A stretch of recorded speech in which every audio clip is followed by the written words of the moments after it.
Hello, friends and fellow Simmerstorians. Welcome back to today's episode of my Victorian Sims 2 challenge. So, as you saw, we had our first family kind of rise into the proper upper class, which was really exciting. And so, we are back with the main king household. If you've been around for a while, then you know that Philippa's family, who we saw in the vignette, is related to this household. And so, Philippa's husband was mayor until he died, and then Cornelius King became mayor afterwards. This is Cornelius' eldest son, Ernest, and Ernest is the heir to the household. So he's very much a soft boy, and spends a lot of time tending to the completely forgotten about garden, if we're being honest, and doing some reading, Victorian soft boy stuff. And so thankfully Ernest is a little bit more calm and cool and collected than some of the other heirs in our town, I don't know, Marcus and Julian and Peter with his alcoholism. So thankfully things are just a little bit calmer over here. And we've got Daisy, who is honestly one of my favorite Sims in this challenge, if we're being honest. And she's doing a little bit of reading with her brother as well. And so it's actually time for another little town event. It's not actually a proper event. I just kind of decided that it might be fun to send everyone out into the park where the horses and stables are. So we just have their family go out, just have a little bit of a promenade, a little bit of a picnic with some of Bertram's family. And so Ernest spends a lot of time kind of socially awkward and entertaining himself with the horses. So he's not exactly the most social sim that we have here, and we just kind of let him do his thing, And gosh, Louisa and Cornelius are probably one of the cutest couples that I've ever had. They're just so in love and dancing together constantly. And Louisa's actually picked up a bit of a friendship with Bertram's wife, Della.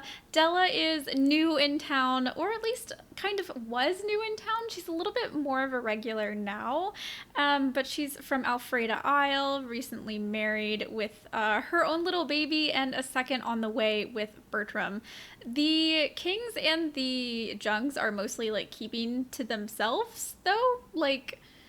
The Kings are talking to the Kings and the Jungs are talking to the Jungs, and that's just kind of what's happening. So I just you know what? If that's what they want to do, that's what they want to do, and I kind of let them have it.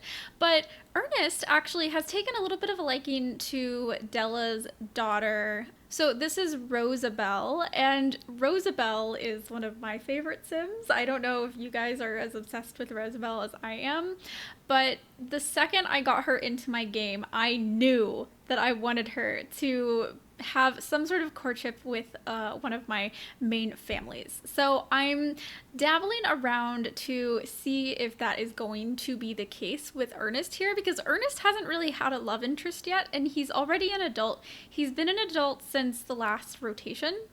And so it's time for our baby Ernest to actually start thinking about marriage. It feels crazy and fast to me, but his sister Daisy has already sort of started a courtship with the doctor in town, so it's only fitting that her older brother starts to think about these things as well. I'm actually recording this quite late in the day, so instead of my regular coffee or caffeinated tea, I'm having some French blue lavender, and I'm using Corey's mug today, not one of my delicate teacups, because I need to run the dishwasher quite desperately.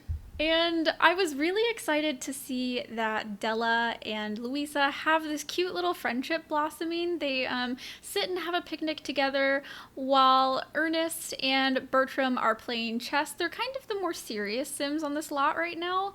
And so I did keep some of the things, like the tables and the chess table and the picnic basket and whatnot here, from the big festival that we had, because I wanted my Sims to be able to use this lot, make it usable, since the horses, there's not really a whole lot we can do with them from a public lot perspective, you know? So we send everyone home, and we actually have a really big day coming up the next morning. So Louisa is preparing breakfast for everyone. I think she's gonna make some nice pancakes. It is actually Daisy's adult birthday, which, like, I have not come to terms with yet, because I still remember Daisy as a rambunctious little child. And for me, she's always kind of going to be that rambunctious, like, slightly rebellious little kid, you know? And so it's just like things are starting to get sentimental to me. Last time we were at the King rotation, we actually also lost Georgina's husband. And so I'm just like, I have a lot of thoughts in my mind about starting to lose this generation of Sims, and it just like, oh, it hurts because they've just been around for so long. I mean, we're at 14 rotations now, and a lot of these Sims... What? Why are you enemies? Why are my Sims like this? Guys, don't do this. Don't do this. Okay, so Daisy and Ernest are now enemies, and there is not enough lavender tea in the world to make sense of this. Daisy, who started off as a bit of a rambunctious child with a streak towards rebellion, has actually kind of like come around really well and takes a lot of good care of the house. And I just wanted to show you real quick, so I do have like a Postal Service mod, and so your Sims can mail cards to each other. So this was a card that Della had mailed to Louisa to thank them for their company at the park the other day. So I thought that was really cute and a really like nice way to sort of commemorate their time together and like their budding friendship. Because I think that Della and Louisa, like, they both come from a more like lower class perspective, and so they have a lot in common. And Della's not really used to being in like this big family that has like a lot of public information about them in town. Like, Bertram was involved in an arson thing, if you remember. I'm glad that's over. I thought Lady Simmer was gonna kill me because Della is her Sim. And she moves into town only to be married to a possible arsonist. So I do decide to invite a bunch of local Sims over. We stick with hanging out with the Jungs because there's a bit of the flu going around, and I'm trying to be really careful who my Sims actually interact with.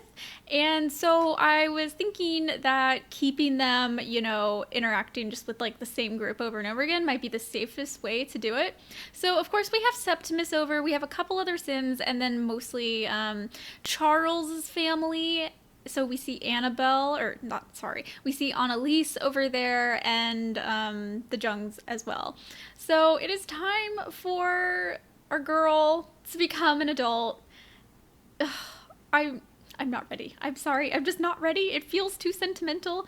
And so here she is. I gave her this quite sensible black outfit because she is going to be like a nurse and midwife, helping out her her partner here, Septimus, as the town doctor.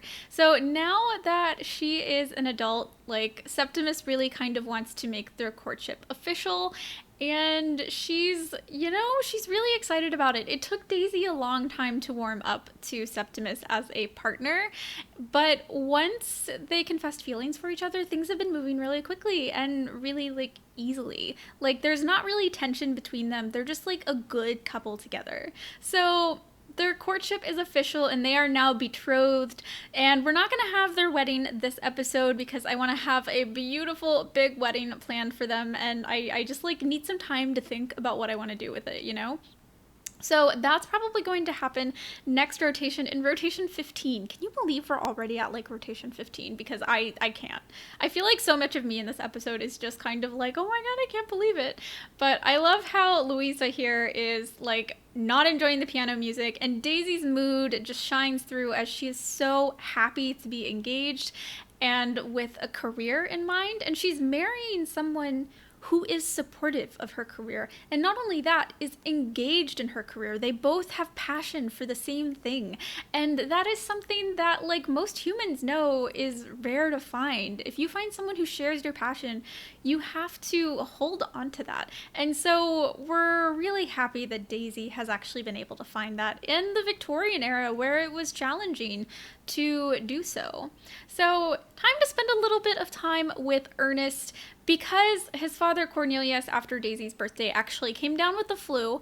Ernest is here at the King Street Grocer on his own, which is a lot. Ernest has never done this work on his own before. He's a proper family sim, so he kind of struggles with the day-to-day tasks of running this place. It's not exactly like what he's passionate about, and he's really uncomfortable around large groups of people. So it's a little bit weird for him to be interacting with so many people in town. I mean, he doesn't know everyone because New Whitby's not that big. I mean, we do have like 120 or something Sims in town, so like I guess maybe it kind of is that big. But, you know, it's not something that he's naturally comfortable with, and we gotta give him credit for trying. Because here he is, manning the register all by himself while there are patrons out and about, and he is just so completely overwhelmed and is so painfully slow. I am shocked that we don't have any angry customers just like start stomping and throwing their baskets everywhere, which, as you know, Sims 2 players happens often. And of course, he is just trying his best. Unfortunately, the only coworker he has there gets overwhelmed and quits. So it's not exactly the best day for Ernest at all. But on a happier note, guys, say goodbye to the first house and lot that the King household lived on. That's right, it's time. We've been saving up our money and we've outgrown this house. We actually outgrew it probably a few rotations ago because we ran out of bedrooms and I had to make a teeny tiny attic that was like 2 tiles wide. But it's finally time for them to move out. So we've been saving up a lot of money. I'll go into the actual like financial statistics about this towards the end of the episode. But what you need to know is that the Kings are moving out and they have entered the upper class. Can you believe it? The upper class. Finally. It only took 14 rotations to get to the upper class. So you can see here they've got about 170,000 simoleons, and I will explain how they like got to that in a bit, but first I just wanted to show you the new house they're moving to. So if you're on the Discord, if you follow me on Tumblr, you've seen this house before. This is my French Longbourn rendition. It took me months to build this house, and it's very upper class. It's probably one of the most beautiful builds I've done thus far. And of course, I've learned a lot since starting this build, but this was like the first really big endeavor that I tried to take when it came to building, and I'm really proud of it. And the house is also available for download, so if you want it in your game, or if you just want to use it as a custom content fodder, you can download it and get all the custom content I use in here, and maybe even, you know, put your own Sims in the house and play with it. And so we've got the kitchen there, which I aspire to do as well as Cupcakey does in her kitchens over at Simberry. She is magical. And we have actually like a pretty simple front parlor. Like there's no back parlor, there's just a front parlor because instead I wanted to put a beautiful library and office behind this. So it could be a little bit more formal, but you know, I wanted it to be practical because it was inspired a bit by Pride and Prejudice, and there's a degree of practicality about the Bennets that I was hoping to sort of imbibe into this house. So you've probably seen pictures of this as well, but I was so proud of this library. And of course we have a little landing before the bedrooms. So here is the back nursery. This is where the babes will sleep. And here is the front nursery where they will do some little school learning and skilling as well. And of course we've got one of the main bedrooms. This is currently going to be Ernest's bedroom. And whoever Ernest eventually marries, which hopefully is Rosabelle, if we're being honest. And then we've got this cute little bedroom here, which I'm thinking is perfect for little Marisol at the moment.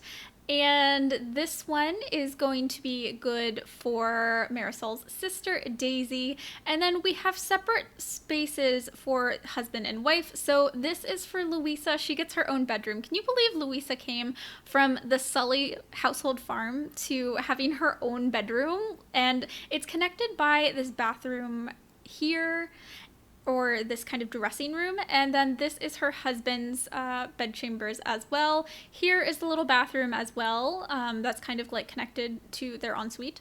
And then we've got like a little telescope and another bathroom in here, and that is pretty much the house. I haven't really done any landscaping yet just because I couldn't afford it, and so there's a lot of space to grow with this household, and that's really good because the King household is going to continue to grow. And at this rate, probably in the next 2 to 3 generations, they might actually be able to take up a noble title, which is really hard to believe. But like, the Kings have fought for it. They probably had one of the worst starts. I think that's not true. We had some terrible starts in this challenge, like Nellie's husband dying before we could even get a son out of him.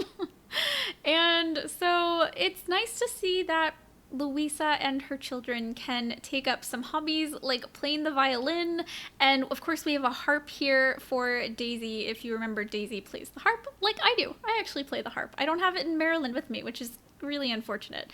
And so they're actually really enjoying just like kind of the small aspects of this house. Like Ernest here actually has a spot to just like sit in the kitchen and snack.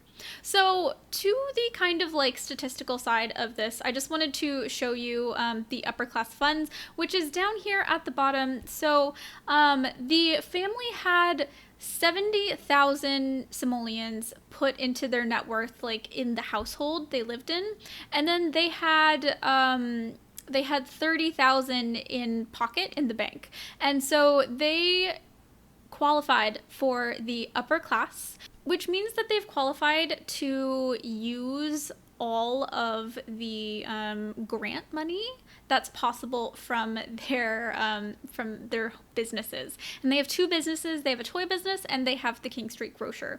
And what I've done is a little bit sneaky, and I probably shouldn't have done it, but I was excited for growth, and I know that you guys are excited for growth too, so I did it anyway. And I essentially saved up and stockpiled all of the like reward points so that once they hit the upper class, I could let them use all of the reward points on the grants. So they got probably a solid extra 70,000 simoleons from both of their places, which is how they could afford this fabulous new lot. And so of course, on my spreadsheets, I do have this little section on how mobility within the social class works. So their household net worth met the qualifying levels minimum. The children had all received inheritances and dowries that met the minimum.